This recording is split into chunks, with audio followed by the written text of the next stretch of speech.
Hi, and welcome to another episode of Hot Takes with me, the Silver Fox, and we have some breaking news. Now, this story came from one of you good people, Lavrenti Zapadny. I don't know if that's a real name or if that's just a handle for YouTube use or whatever. But anyway, Lavrenti, you know who you are. Thank you very much for bringing this up to our attention. Now, apparently the story is about an hour old, but when I look at the page I've pulled up, it says it was updated at 9:52, which at the time of making this was about 12 minutes ago. So it's like literally hot off the press. It's about Dr. Lisa Cameron. She's an SNP MP, or at least she was.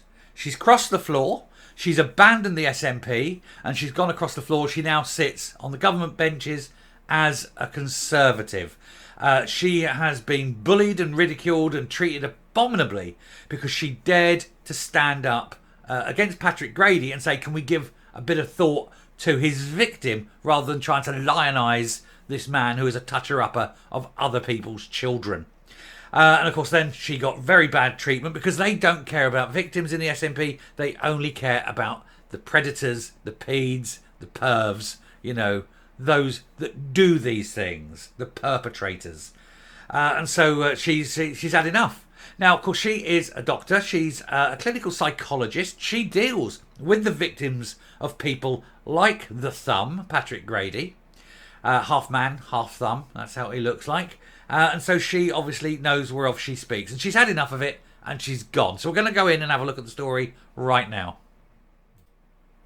So, exclusive. SNP MP Lisa Cameron quits the party just days before the conference to join the Tories over toxic and bullying treatment from her colleagues, which has led to her being put on antidepressants. And she's a doctor. She should be able to deal with this. And that's how bad it is. As a clinical psychologist herself, should recognise all this.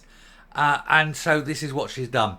So SNP MP Lisa Cameron faced a selection contest in her East Kilbride constituency. That's because they wanted rid of her because she dared to suggest that looking after the victim was important. And they go, no, it's Grady. We must follow Grady all the way. Grady's the bestest ever. Yeah, sure, he touches up other people's children, but we absolutely love him. And she was being challenged for her seat. So she's gone a completely great big, and I think it's brilliant, fuck you. And she's done it in the best way possible.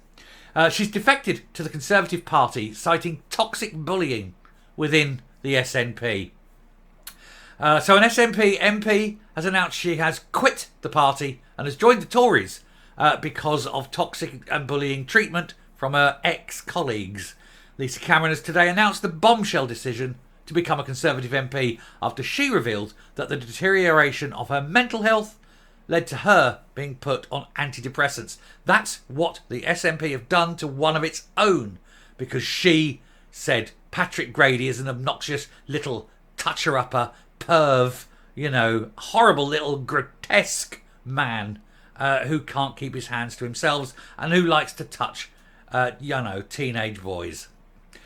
She said that she's received support from the Prime Minister Rishi Sunak in recent weeks after opening up about her mental well-being, but no contact from the SNP leadership. Of course not. They only concern themselves with the pervs and the predators. Ms Cameron also hit out the division caused by the SNP's pursuit of independence and revealed she will now focus on policies which benefit all four nations of the UK. Her announcement comes on the day that she faced a selection contest, which could have seen her ousted as SNP candidate for her constituency. You see, there is a term, and I've used it before, and we're going to start using it a lot on the channel now, and it's called fuck around and find out. And you can Google it. It's a genuine term. And it's used as in, you can push people so far. And then they just say, look, fuck around and find out. Well, they've fucked around and now they're finding out. She's had enough. She's gone. The SNP have lost yet another MP. They've lost Angus McNeil. They've now lost Lisa Cameron. They lost Margaret Ferrier. And then there's 8 more going to resign at the next election.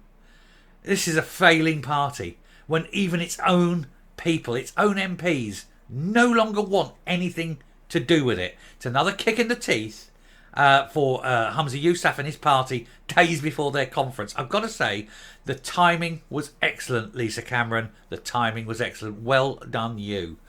Anyway, her announcement comes on the day she faced the selection contest, as I say, which could have seen her out as the SNP candidate for her constituency, right, which was East Kilbride, Straven, I've been corrected on that one, and Lesmahago at the next general election.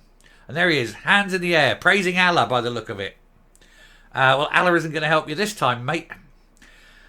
She attributes her treatment from colleagues to her decision to speak out in support of the harassment victim, sexual assault victim. Actually, let's be honest, it wasn't harassment, it was sexual assault victim of fellow SNP MP Patrick the Thumb Grady. Ms Cameron says, I do not feel able to continue in what I've experienced as a toxic and bullying SNP Westminster group, which resulted in my requiring counselling for a period of 12 months in Parliament and caused significant deterioration in my health and well-being, for an assessment by a GP, including the need for antidepressants.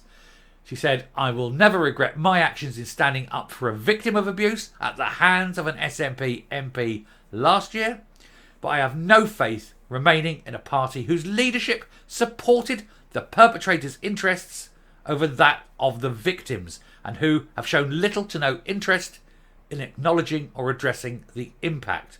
It is also true I have received no contact from party leadership in the past weeks, despite members of every other main political party contacting me to offer support and compassion during what has been an extremely difficult time. And she said, I am particularly grateful to the Prime Minister in valuing my continued contribution to Parliament as a health professional and in taking time to listen. It is the first time I have felt heard, and shows positive, inclusive leadership in contrast to that which I've encountered in the SNP at Westminster over many years. Well said, her. She's telling it like it is. She's saying what we all know. Now, of course, what's her name? Mary Black. She's quitting Parliament because of the abusive and intolerant behaviour. She's saying it's a horrible, cesspit. Yes. Yes, it is. And it's caused by the SNP and their division and their extremism and their hatred of all things. So I'm glad Mary Black's going. Just not soon enough, in my view. Anyway, in bombshell comments ahead of the SNP conference, set to be dominated by its independent strategy, which is a failure, as we've just covered this morning, she also hit out at the division the party's pursuit of independence has caused, and revealed she will focus on policies which benefit all four nations of the UK. She said, families like mine experience significant division regarding the issue of independence. This has taken its toll, and I've come to the conclusion that it is more helpful to focus my energies upon constructive policies that benefit everyone across the four nations of the UK, and to move towards healing these divisions for the collective good. This is the trouble. The SNP are so riven with dividing. It's hate. They lead to hate. It's the old National Socialist of the 30s mantra. Find out what they hate, make them hate it more. And they, in the SNP, are attempting to turn the English into the Jews of Germany at that time. That's exactly what they're doing. They're setting it up in the same way. They dehumanise so that the treatment can be acceptable and without souring the mouth. And that's what they do. They attempt to dehumanise the English, the SNP. Which is very weird when you consider English taxes are paying for the SNP. Anyway, she said, being in the SNP has been bad for my health. I'll be taking time as advised to recuperate, and will continue, as always, to focus upon serving my constituents. Thank you to everyone who's reached out to me, who wishes to see politics where victim blaming and abuse is never tolerated. Prime Minister Rishi Sunak said, I'm delighted that Lisa Cameron has decided to join the Conservatives. She's brave and committed constituency MP. Well done, Lisa.